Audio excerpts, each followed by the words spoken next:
Hello, I wanted to do a walkthrough of the week 7 demonstration program. This first part I have already run because this is the same thing we did in week 6, right? It's just I imported the space shuttle data. I created this binary output variable damage index, I'm sorry, um, damage indicator that's either a 0 or a 1. And the output data looks like this.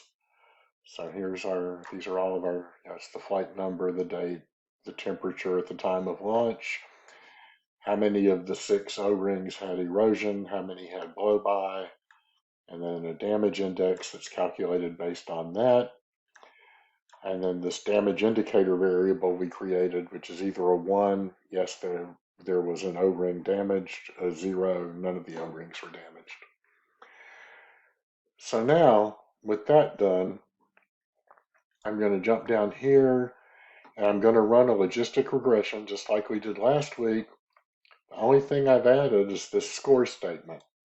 It says score out equals shuttle scored. So I'm creating a new data set that's been scored based on this logistic model, right?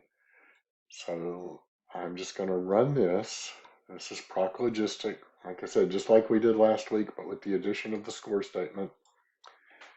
So we'll run that. Excuse me.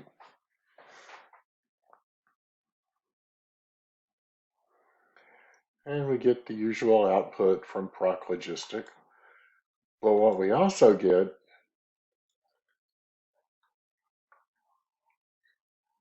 so the damage indicator we created before, now we have this new variable called F damage indicator that's from the damage indicator. And I didn't mean to sort that. Let me go back and unsort it. Not that it really matters, but I'm going to sort it by date. So we have a damage indicator. We have F damage end, which is the damage from the damage indicator. You'll see these are exactly the same every time, right? So this column really doesn't do anything for us. This I damage end is into the damage indicator. This is the model's prediction. And remember, this is a simple model. We're just using temperature. So the model is saying, so for this second observation here, which was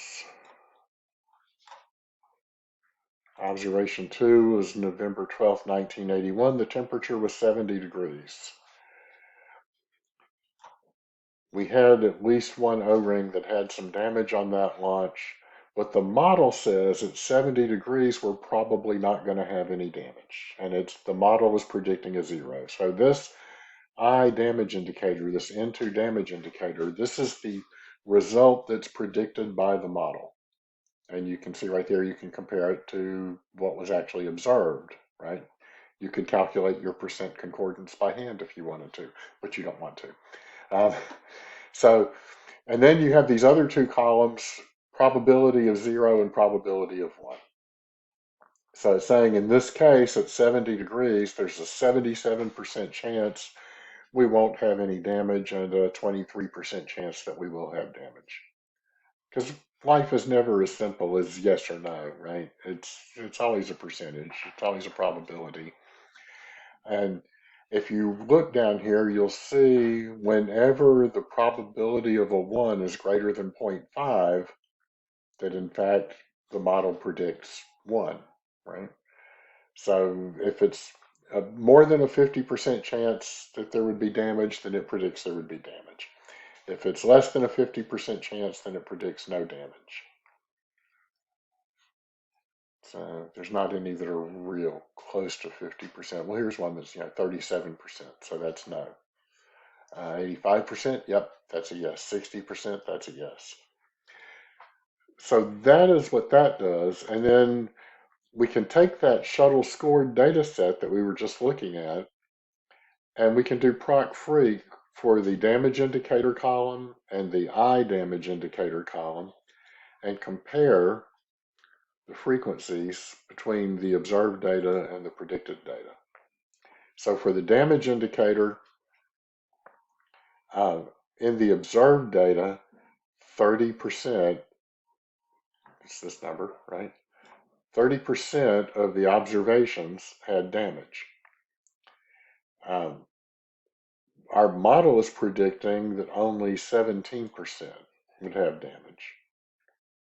Again, it's not the greatest model. There's a lot of things we could do to this to make it a better model, but just to demonstrate how the score statement works, that should be enough for you to be able to use the score statement uh, in the project.